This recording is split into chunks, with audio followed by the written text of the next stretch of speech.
enemy of any dictator is exposure. Okay, their friend is propaganda, their enemy is exposure. So because I was famous in my university, we published like 4,000.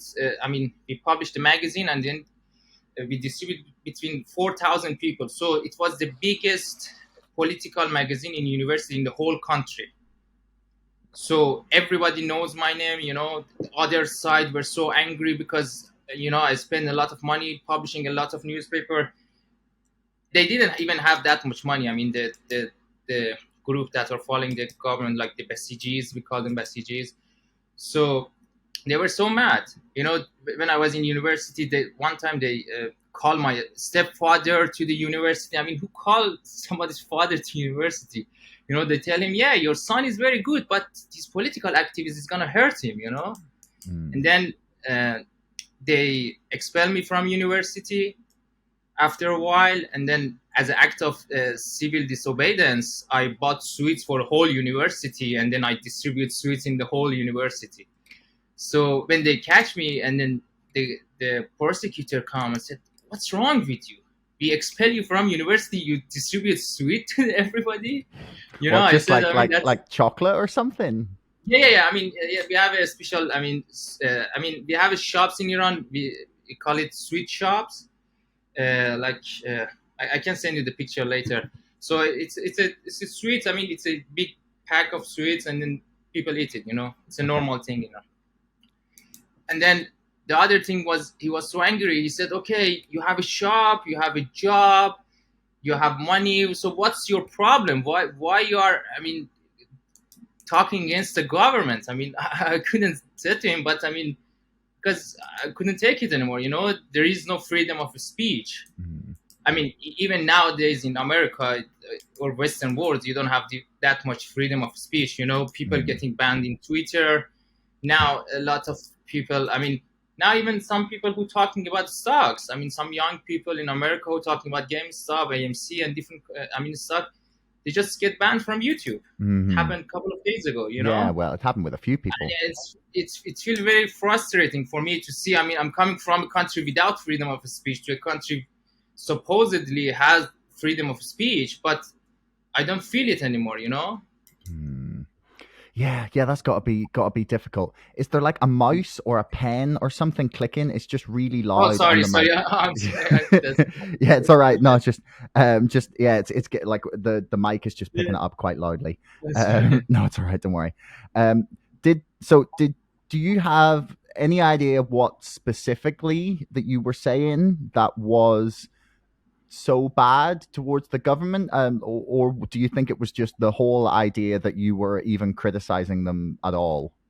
So it was first. I had a magazine called Judge. It's like a grass that camels eat in the desert, but they can't eat it. It's like gum for them. So we named the first magazine there.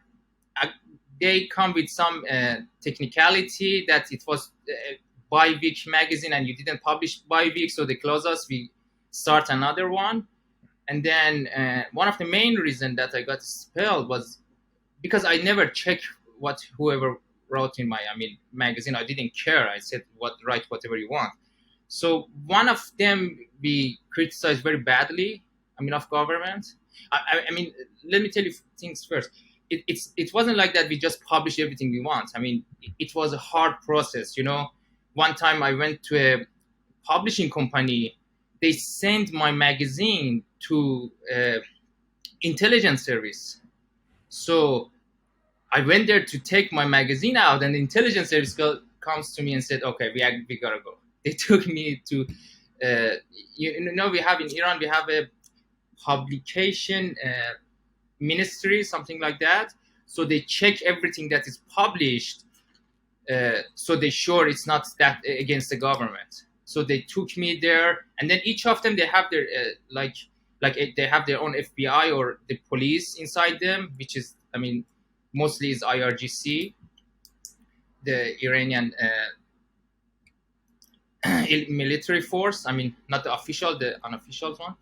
So they took me there. They took the magazine. I mean, that was the process. So that's happened a lot of time.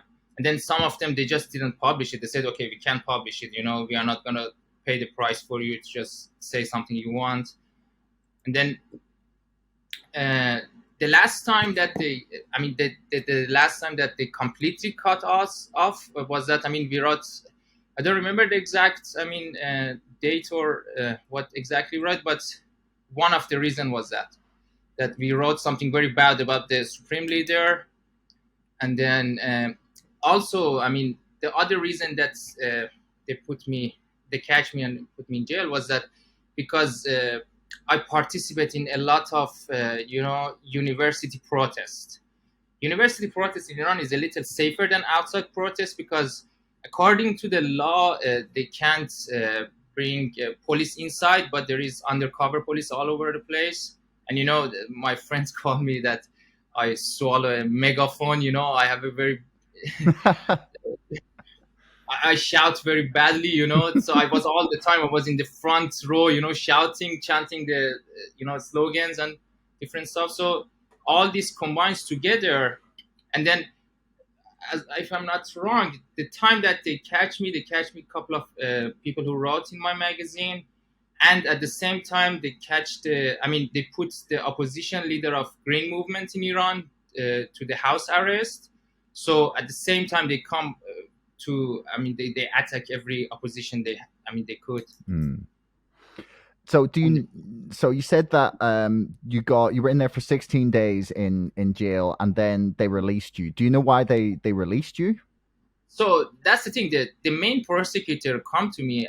I told you that he said, what are you doing this? Because my grandfather was the guy who built a very big furniture factory in my province. So he was a very famous and very loved person, and my family is like, they know my family name in my hometown. Mm-hmm. So I was famous, and in the university I published, a very big magazine. So everybody in university know my name.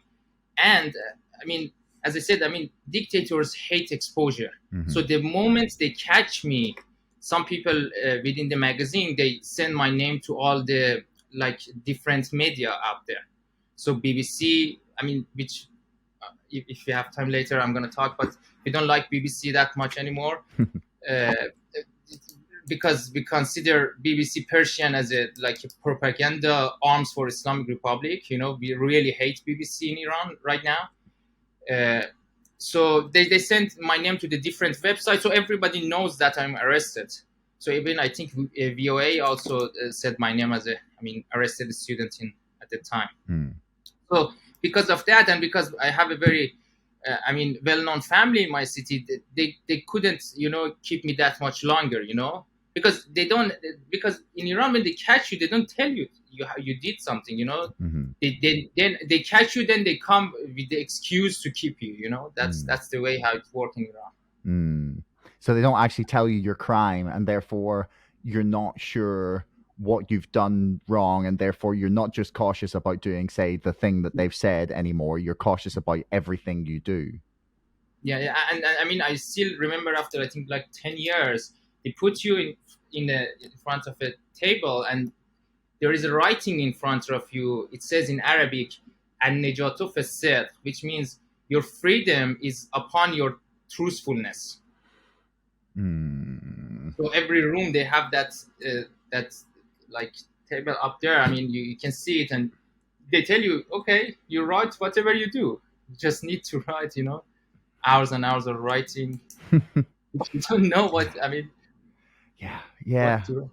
Yeah, that's really disturbing, and it's obviously not to compare the two things, but it's kind of similar to the way that a lot of social media companies are banning people, in that they don't tell them exactly what they're banning them for. They just ban them, and then people come, when they're then allowed back on the platform, then they're more cautious about everything. It's obviously, again, nowhere near the same level of prosecution. I had the same experience. I get banned a lot of time from Twitter, and then a lot of time because I say what I want to say, Yeah. I don't care. Thanks for making it all the way to the end of the podcast. Don't forget our sponsor, ExpressVPN. And my book, Brexit, The Establishment Civil War, can both be found in the links in the description below. And also, please like, share, and subscribe to this podcast. It's the best way to help us grow. Until next time, thanks for listening.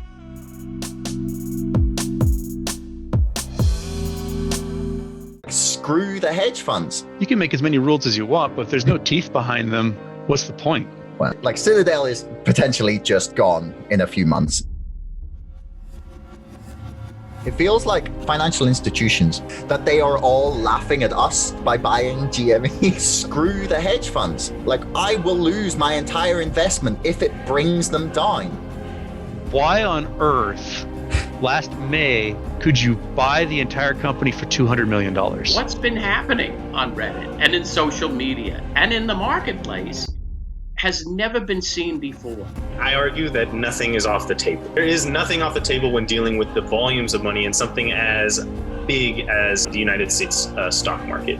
The hedge funds have clearly underestimated a group of people raised on Friday night World of Warcraft raids. Dark pools, they're another mechanism to manipulate and cheat.